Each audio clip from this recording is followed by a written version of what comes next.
হলেন। তো প্রথম প্রশ্ন হলো এটাই যে এত এত জায়গা থাকতে ভগবান কারাগারকে কেন বেছে নিলেন? জেলখানায় ভগবানের জন্য এর কি তাৎপর্য প্রভু যদি বলে?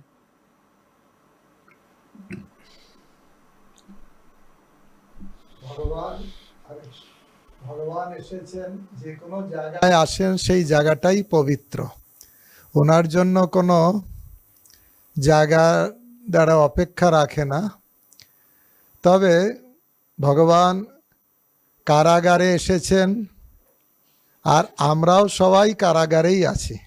আমরা যদি কারাগার থেকে মুক্ত করার জন্য কাউকে তো কারাগারে আসতেই হয়। ধরুন কাউকে জেলখানায় আছে, সেখান থেকে আমি হাত ধরে বের করে নেব, তাহলে সেই কারাগারে এসে তাকে বের করতে হবে।